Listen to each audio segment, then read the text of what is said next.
नई हुकूमत, नई काबीना डे बाय डे आप देखें तश्कील पा रही है। कुछ नाम का अनाउंसमेंट हो चुका है, कुछ नाम जो अनाउंस किए जा रहे हैं, कुछ नाम जो है वज़ीर गौर हैं कि इनको अगर हम वज़ीर नहीं बना सकते तो कम से कम मशीर जो है वो ज़रूर बनाएँगे। सदर साहब का भी इंतखाब हो चुका है। इस गवर्नमेंट ने आते 2 नए काम किए हैं, वो हम इस व्लॉग में डिस्कस करेंगे और हम आपको ये भी बताएँगे कि कराची के अंदर एक बड़ा ही दिलखराश वाक़या हुआ। वो वाक़या क्या है? वो भी हम आपको आज की इस व्लॉग के अंदर बड़ी डिटेल से बताएँगे। सबसे पहले बात ये है कि आईएमएफ की एक स्कीम गवर्नमेंट ने अडॉप्ट की है जिसमें ये कहा गया कि नई भर्तियां इस स्कीम के तहत किए जाने का इम्कान है। सरकारी और निजी शोबे में पेंशन स्कीम की इतला की तजवीज़ दी गई है। पुराने सरकारी मुलाजमीन राज़ी हों तो उन्हें भी नई रज़ा कराना पेंशन स्कीम पर मुंतकिल किया जा सकता है। ये मेरे ख्याल में वो गोल्डन हैंडशेक जो एक स्कीम थी उसकी तरफ लेके जाया जा रहा है सरकारी मुलाजमीन को, और उसमें यह था कि अगर आपकी विल हो तो आप वक़्त से पहले जो है रिटायरमेंट ले सकते हैं, सारे बेनिफिट्स हम आपको देंगे और आपको पेंशन भी देंगे। तो ये मेरे ख्याल में चीज़ें जो उस तरफ जा रही हैं। अब देखें कि अब सरकारी मुलाज़मीन जो हैं उनका फ्यूचर क्या है? तो इसका मतलब ये हुआ कि गवर्नमेंट जो है वो सबसे पहले जो छुरी चला रही है सरकारी मुलाज़मिन के ऊपर चला रही है ताकि वो जो इनके गैर ज़रूरी अखराजात हैं उसको कट लगाया जा सके। मेरे ख्याल में इसके अलावा जो प्रोटोकॉल्स थे उस तरफ तवज्जो दी जाती तो ज़्यादा कारआमद चीज़ें साबित होती हैं आपके लिए। नई हुकूमत ने आते ही पासपोर्ट की फ़ीस के अंदर 50% इज़ाफ़ा कर दिया है, और पहले भी मेरे हमें नॉर्मल फ़ीस के साथ जो लोग पासपोर्ट जमा करवाते थे वो महीने-महीने 2-2 महीने बाद मिलते थे। इवन कि जो लोग अर्जेंट फ़ीस देकर पासपोर्ट हासिल करने की कोशिश करते उनको भी 1 महीने के बाद ही मिलता था। वो आप चाहे ओवरसीज़ हों या आप लोकल लेवल पे पासपोर्ट बनाएँ।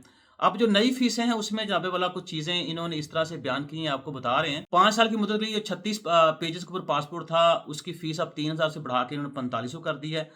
यही पासपोर्ट अगर आप अर्जेंट में बनवाते हैं तो आपको 5000 से बढ़ा के उसकी फ़ीस ₹7500 कर दी गई है। 10 साल का पासपोर्ट जो है नॉर्मल फ़ीस के साथ 4500 जो थी उसकी, उसको अब 6700 कर दिया गया है, और इसकी अर्जेंट फ़ीस 7500 से बढ़ा के 11200 कर दी गई है। इसी तरह 72 पेजेज़ के ऊपर जो पासपोर्ट आप बनवाएँगे, वो अगर नॉर्मल हो 5 साल के लिए, तो उसकी फ़ीस 8200 से बढ़ा के इन्होंने 13500 कर दी है। और अगर वही पासपोर्ट आपको 100 सफ़ात पे चाहिए 10 साल के लिए नॉर्मल फ़ीस के साथ, तो वो तकरीबन 12400 से लेके अब अर्जेंट फ़ीस 20200 कर दी गई है। तो ये तो चीज़ हो गई उसकी कि पासपोर्ट की फ़ीसें जो हैं वो इन्होंने बढ़ा दी हैं। अब हम दूसरी तरफ आते हैं कि वाक़ई पासपोर्ट जो है, इसकी जो फ़ीस बढ़ाई जा रही है, क्या वो हमें ये फ़ीस का बढ़ाना हमारे पासपोर्ट की जो रैंकिंग है उसके अंदर कोई फ़ायदा हो रहा है? अभी जो ग्लोबल रैंकिंग हुई है उसमें पाकिस्तानी पासपोर्ट जो है वो 195 नंबर पे है। ये इसकी पासपोर्ट की इंडिविजुअल रैंकिंग है। ग्लोबल रैंकिंग जो 90 है और हमारा जो मोबिलिटी स्कोर है वो 46 है। अब मोबिलिटी स्कोर का मतलब ये होता है कि ये ऐसे कंट्रीज़ हैं जहाँ विज़िट करने के लिए पाकिस्तानी पासपोर्ट के साथ आपको वीज़े की ज़रूरत नहीं होती। तो आप देख लें कितने 46 कंट्री बनते हैं दुनिया के अंदर, ये मोस्टली अफ्रीकन कंट्रीज़ जो हैं वो इसके अंदर आते हैं। फ़ीसें हम बढ़ाते जा रहे हैं, रैंकिंग पासपोर्ट की जो है ग्लोबल लेवल पे हमारी लूज़ होती जा रही है। तो ये कारनामे देखें आप, फ़ीसें ऐसे बढ़ा रहे हैं कि जैसे हमारा पासपोर्ट ग्लोबल लेवल के ऊपर रैंकिंग जो है उसकी सीढ़ियाँ भी इतनी तेज़ी से ही अबूर कर रहा है। लेकिन हम चूँकि टॉप पे हैं फ्रॉम बॉटम, इससे नीचे वही 4-5 मुल्क हैं आपके, जैसे इराक हो गया, यमन हो गया, अफ़गानिस्तान है, या कुछ एक आध और कंट्री जो है। तो ग्लोबल रैंकिंग या इंडिविजुअल रैंकिंग या पासपोर्ट की, वो उसके ऊपर हम स्टिल पिछले 4-5 सालों से खड़े हुए हैं, लेकिन पासपोर्ट की फ़ीसेज़ के अंदर जो इज़ाफ़ा करते जा रहे हैं। अब आप देखें कि जब आप, ये बुनियादी चीज़ें होती हैं टूरिस्ट के लिए, तो अगर किसी ने कोई इंटरनेशनल सफ़र करना है, तो वो अगर पासपोर्ट की अर्जेंट फ़ीस इतनी ज़्यादा है, तो क्या वो लोग जो हैं उनको माइल कर रहे हैं आप? दूसरा काम जो इस गवर्नमेंट ने किया है वो ये कि लग्ज़री गाड़ियाँ जो थी उनके ऊपर जो सेल्स टैक्स पहले 18% था उसको बढ़ा के उन्होंने 25% कर दिया है, और इस नोटिफ़िकेशन का इतलाक़ जो है वो 8 मार्च से जारी है। मतलब कि 8 मार्च के बाद अब गाड़ियाँ जो बिकेंगी उसके ऊपर जो सेल्स टैक्स है वो 25% अदा करना पड़ेगा। अब उसमें बताया ये गया है कि मुल्क के अंदर जो तैयार कर दी 1400 सीसी या उससे ज़ायद इंजन वाली गाड़ियाँ हैं, उनके ऊपर 25% सेल टैक्स लगाया जाएगा। इज़ाफ़ी सेल्स टैक्स 40 लाख या ज़ायद कीमत वाली गाड़ियों पर भी आयद होगा। मकामी तौर पर जो तैयार करदा केबन 4 व्हील पिकअप है, उसके ऊपर भी इज़ाफ़ी सेल्स टैक्स जो है वो अदा किया जाएगा। चलें, ये तो किसी हद तक ठीक है कि कम से कम जो गाड़ियों की सेल है उसको कंट्रोल किया जाएगा, क्योंकि सड़कें हमारी आप देखें उनका हाल क्या है, और हर रोज़ कितनी गाड़ियाँ सड़कों पर नई आती हैं, वो भी फ़िगर आपके सामने है। तो किस हद तक जो है रोड्स के ऊपर दबाव कम होगा। लेकिन दूसरी तरफ गवर्नमेंट ने क्या किया है, फवाद साहब जो पिछले निगरान को सेटअप के अंदर भी वज़ीर निजकारी थे, वो कह रहे थे कि प्राइवेटाइज़ेशन का अमल जो है उसको करने के लिए बड़ी तगो-दो की ज़रूरत है। तो अब इन्होंने क्या किया है कि वो हमारी ट्रेनें जो ट्रेन ट्रेन बेसिकली आम आदमी का सफ़र होता है लॉन्ग रूट के ऊपर, जब सफ़र करना बड़ा चीपेस्ट वे है ये ट्रांसपोर्टेशन का। अब 12.5 अरब कमाने वाली हमारी 16 ट्रेनें, फैसला ये किया गया है कि उनको प्राइवेटाइज़ कर दिया जाए। तो मतलब ये हुआ कि जो आम आदमी है, मेरे ख़्याल में उसके हाथ से ये सस्ती सवारी जो है वो भी छीनी जा रही है। और उसमें जो बड़ी मज़े की बात, जो टेंडर पेश किया गया है, उसका जो बेंचमार्क है वो सालाना आमदन से भी कम है। तो इसका मतलब ये हुआ कि आप किसी अपने जानने वाले को नवाज़ने की कोशिश कर रहे हैं। आप जब प्राइवेटाइज़ेशन करते हैं, कम से कम आप ये देखें कि मुल्की साख को या मुल्की खज़ाने को नुकसान नहीं पहुँचना चाहिए। प्राइवेटाइज़ेशन का मतलब ये थोड़ी है कि चीज़ें जो आपकी प्रॉफ़िट में चल रही हैं या जो आमदनी बना रही हैं, उसको आप औने-पौने दामों जो है वो बेचना शुरू कर दें।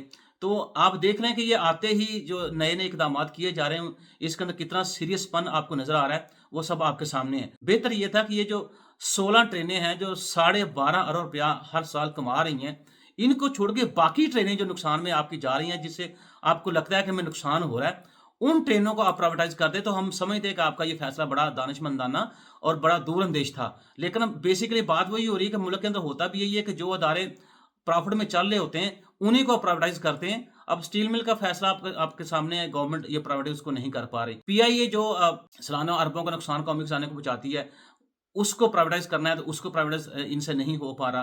तो जो चीज़ें प्रॉफ़िट में चल रही हैं, उसकी तरफ फटाफट ये उसको छुरी फेरते हैं और प्राइवेटाइज़ करके जो उनके अपने चाहने वाले हैं, उनको ये क्या करते हैं, तोहफ़े में दे देते हैं। पीटीआई ने खत लिखा आईएमएफ को और कहा कि जो पाकिस्तान को जो कर्ज़ा दे रहे हैं आप, वो आप देखें कि वाक़ई पाकिस्तान का कर्ज़ जो है, जो आईएमएफ की तरफ से रिलीज़ हो रहा है, वो प्रोडक्टिव कामों में इस्तेमाल हो रहा है। तो आप ये भी देखें कि जो कर्ज़ा आप दे रहे हैं, कर्ज़ा कल को वापस कैसे होगा? ये सेम उस तरह हुआ, मेरे एक दोस्त थे, तो उन्होंने किसी से ₹10,000 माँगा कि यार मुझे ₹10,000 दो, तो अगले बंदे ने पैसे भी दिए नहीं, लेकिन उसने ये कहा भई तुम ये 10,000 जो मुझसे ले रहे हो, तुम वापस कहाँ से करोगे? तो सेम मेरे ख़्याल में पीटीआई ने ये हुकूमत पाकिस्तान के साथ करने की भी कोशिश की है कि आईएमएफ से कहा कि भई आप इनसे पूछें कि जो कर्ज़ा ये लेंगे आपसे, उस कर्ज़े को आप वापस कैसे करेंगे, और साथ में ये देखेंगे जो इलेक्शन हुआ है उसका ऑडिट किया जाए, तो क्या हुआ? मैंने अपने व्लॉग में कहा था, मेरा नहीं ख्याल कि इस खत का कुछ असर होगा आईएमएफ को। तो आईएमएफ ने सीधा चिट्टा-नंगा जवाब दे दिया कि भई हम जो आपकी इकोनॉमिक सिचुएशन है, उसको देखते हैं, पॉलिटिकल मामलात के अंदर हम जाना नहीं चाहते। ये आपका पॉलिटिकल मामला है और मुल्की मामला है, जिसको मुल्क के अंदर रह के आप सॉल्व करने की कोशिश करें, हमें इसके ऊपर ना रगें। तो चूँकि हमने पिछले 16 माह जो गवर्नमेंट के साथ काम किया, तो उसमें हमें जो हमारे इकोनॉमिक इंडिकेटर्स थे पाकिस्तान के, वो हमें कुछ स्टेबल नज़र आए हैं, तो इसलिए हम ख्वाहिश रखते हैं कि हम नई आने वाली गवर्नमेंट के साथ भी काम करें। तो क्या कहें इसको? ये वाक़ई सही फ़ैसला था आईएमएफ को खत लिखने का। मैंने पहले भी कहा था कतई गलत फ़ैसला था, और अब जो आपको मुँह की खानी पड़ी है, वो आपके सामने है। वज़ारतों के पीछे जनाब हम भाग रहे हैं, और अब जो काबीना है उसका मैं आपको बता देता हूँ कि हुकूमत ने इसहाक डार साहब को वज़ीर ख़ारजा बनाने का सोचा है या बना दिया है। जलील अब्बासी जिलानी साहब जिनको मशीर ख़ारजा, फिर तारिक फ़ातमी को मुआविन ख़ुसूसी ख़ारजा मुकर्रर करने का फ़ैसला किया है। अब ये जो मेरे ज़राए हैं वो ये बता रहे हैं कि औरंगज़ेब खान को मशीर ख़ज़ाना और साबिक़ निगरान वज़ीर आला पंजाब मोहसिन नकवी साहब को वज़ीर दाखिला बनाया जाएगा। शमशाद अख्तर साहब को मुआविन ख़ुसूसी बराए ख़ज़ाना फ़ैसला उनको बनाने का फ़ैसला किया गया है। ख्वाजा आसफ़ साहब जो उनके पास दिफ़ा की वज़ारत होगी। अता तारड़ साहब जो हैं वो वज़ीर इत्तलात व नशरियात होंगे।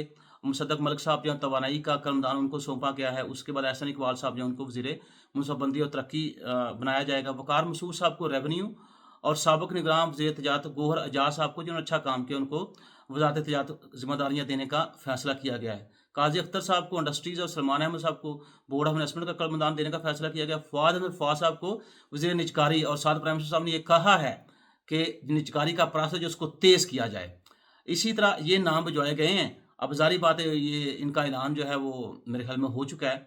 लेकिन साथ आप ये देखें कि कितनी तेज़ी के साथ जो वज़ारतें बाँटी जा रही हैं, बजाए ये देखने के कि वाक़ई जिन लोगों को हम वज़ारतें दे रहे हैं वो रेलेवेंट हैं। उन्होंने पहले अपने जो पिछले अदवार थे उसमें अच्छा काम किया था। चंद एक लोगों को देखें जो निगरान गवर्नमेंट के अंदर उन्होंने बहुत अच्छा काम किया था, जिसमें ये हमारे गौहर एजाज़ साहब शामिल हैं, मोहसिन नकवी साहब वो तो सीएम थे पंजाब के, उन्होंने भी अच्छा काम किया। तो फ़वाद अहमद फ़वाद साहब ने अच्छा काम किया। बाकी जो इसहाक डार साहब की कारकर्दगी थी आपके सामने है, अब उनको दोबारा से तो बेहतर ये था कि नया टैलेंट, चूँकि अब चीज़ें बदल गई हैं, अब वक़्त के साथ-साथ जो कि टेक्नोलॉजी बदल गई है, और जब से वर्ल्ड जो है उसके अंदर डिजिटलाइज़ेशन का कॉन्सेप्ट आया है, तो मेरे ख़्याल में हर आने वाले दिन के साथ जो है वो तब्दीलियाँ लेके आ रहा है। तो हमें उस चीज़ को मद्देनज़र रख के نیا ٹیلنٹ جو ہے اس کو ہمیں موقع دینا چاہیے تھا۔ اس میں گو کہ ہم نے نئے ٹیلنٹ کو کچھ مواقع دیے بھی ہیں اور کچھ نئے ٹیلنٹ کو ہم نے اس کابینہ کے اندر رکھا بھی ہے جنہوں نے میرے خیال میں پچھڑوں کی نسبت بہت اچھا کام کیا ہے۔ لیکن اس کے ساتھ ساتھ آپ یہ دیکھیں کہ جو آپ منصوبے بنا رہے ہیں جس کے اوپر آپ بڑی تگ و دو کرتے ہیں عمل درآمد کرنے کے لیے، اس کا پھل جو ہے وہ عام آدمی تک پہنچ رہا ہے یا نہیں پہنچ رہا۔ کراچی کے اندر کیا ہوا ہے کہ ایک مقروض پھل فروش نے 3 بچوں سمیت اپنے آپ کو آگ لگا لی ہے۔ تو اب یہ 4 جانوں کا جو ضیاع ہوا ہے، یہ کس کے سر ہے؟ یہ کراچی کے سر ہے، سندھ کے سر ہے یا پورے پاکستان کے سر ہے؟ آپ کے سر پہ ہے یا میرے سر پہ ہے؟ ان 4 جو جانیں چلی گئیں، اس کا خون کا ذمہ دار کون ہے؟ مجھے یہاں پہ حضرت عمر رضی اللہ عنہ کا واقعہ یاد آ رہا ہے کہ جس میں انہوں نے کہا جی دریائے فرات کے کنارے اگر کوئی بکری کا بچہ بھی پیاسا مر جائے تو اس کا ذمہ دار عمر ہوگا۔ یہاں تو 4 جانیں جو ہیں وہ ہاتھ سے جا رہی ہیں، تو اس کا خون جو ہے وہ کس کے سر کے اوپر ہے؟ کیا اس کا خون جو ہے اس کا ذمہ دار کراچی ہے، اس خون کا ذمہ دار سندھ ہے، یا اس خون کا ذمہ دار جو ہے وہ وفاق ہے، پرائم منسٹر صاحب ہیں، پریزیڈنٹ صاحب ہیں، آپ ہیں یا میں ہوں؟ اس کا جواب کسی کے پاس ہے؟ حالانکہ اب نئی کابینہ جو آئی ہے اس کے اوپر بھی اربوں روپے جو ہیں ہر سال بجٹ اس کا پیش کیا جائے گا، بجٹ پاس بھی ہو جائے گا اور یہ پیسے خرچ بھی ہو جائیں گے۔ لیکن یہ کراچی کے اندر سیکٹر 5C4 میں اس گراؤنڈ کے اندر 3 بچوں سمیت جو اس بندے نے خود سوزی کی ہے، کیا وہ بچے واپس آ جائیں گے؟ کیا وہ بندہ واپس آ جائے گا؟ یا ان کے دکھ دھل جائیں گے؟ یا اس طرح کے اور بہت سارے لوگ جو اسی طرح مقروض ہیں، ان کی نہ اسٹیٹ مدد کر رہی ہے، نہ ان کا گلی محلہ مدد کر رہا ہے، اب میں بھی مدد نہیں کر پا رہا، آپ بھی مدد نہیں کر رہے۔ تو اب سوچیں کہ ان 4 لوگوں کا خون جو ہے اس کا ذمہ دار کون ہے؟